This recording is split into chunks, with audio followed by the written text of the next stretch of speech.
ವಾದೀಂದ್ರ ಸ್ವಾಮಿಗಳು ಅಂತಿದ್ದಾರೆ. ವಾದೀಂದ್ರ ತೀರ್ಥರು ರಾಘವೇಂದ್ರ ಸ್ವಾಮಿಗಳವರೆಗೆ ಮರಿಮೊಮ್ಮಕ್ಕ ಆಗ್ತಾರೆ. ಅವರು ರಾಘವೇಂದ್ರ ಸ್ವಾಮಿಗಳಿಗೆ ಅವರನ್ನು ಕಂಡ್ರೆ ಬಲು ಪ್ರೀತಿ, ಅದಕ್ಕೆ ಪಕ್ಕದಲ್ಲೇ ಕೂಡಿಸ್ಕೊಂಡಿದ್ದಾರೆ. ನಮಗೆ ಯಾರ ಮೇಲೆ ಯಾರು ಪ್ರೀತಿ ಇದ್ದರೆ ದೂರ ಕೂತಿದ್ರಲ್ಲ, ಹತ್ತಿರ ಕರೆದು ಕೂಡಿಸ್ಕೋತೀವಿ ಅಲ್ವಾ?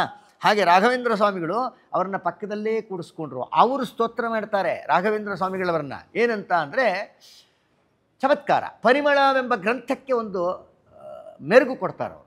ಹೇಗೆ ಅಂತ, ಸರಸ್ವತೀ ದೇವಿಯರು ಪೀತಾಂಬರವನ್ನು ಉಟ್ಕೊಂಡಿದ್ದಾರೆ, ನಾನಾ ರೀತಿಯಾದ ವಜ್ರವೈಡೂರ್ಯಗಳಿಂದ ಯುಕ್ತವಾದಂಥ ಆಭರಣಗಳನ್ನು ಧರಿಸ್ಕೊಂಡಿದ್ದಾರೆ, ಸರ್ವಾಲಂಕಾರ ಭೂಷಿತರಾಗಿದ್ದಾರೆ.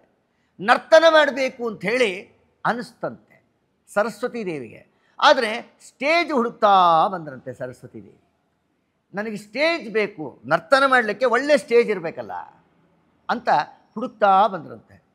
ಇದು ಸ್ಟೇಜು ತುಂಬ ಚೆನ್ನಾಗಿದೆ, ಇದು ಒಳ್ಳೆಯ ಸ್ಟೇಜು ಅಂತ ಹೇಳಿ ಸರಸ್ವತೀ ದೇವಿನೇ ಆರಿಸಿಕೊಂಡಂಥ ಸ್ಟೇಜ್ ರಾಘವೇಂದ್ರ ಸ್ವಾಮಿಗಳವರ ನಾಲಿಗೆ.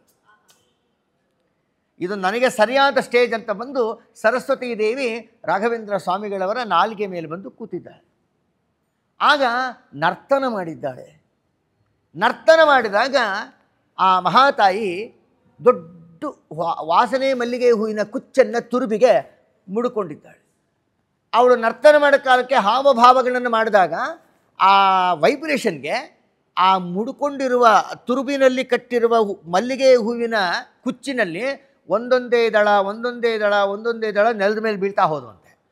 ಅದೆಲ್ಲ ಬಿದ್ದು ನರ್ತನ ಮುಗಿದ ಮೇಲೆ ಆ ಹೂವಿನೆಲ್ಲ ರಾಶಿ ಮಾಡಿದ್ರೆ ಅದೇ ಪರಿಮಳ.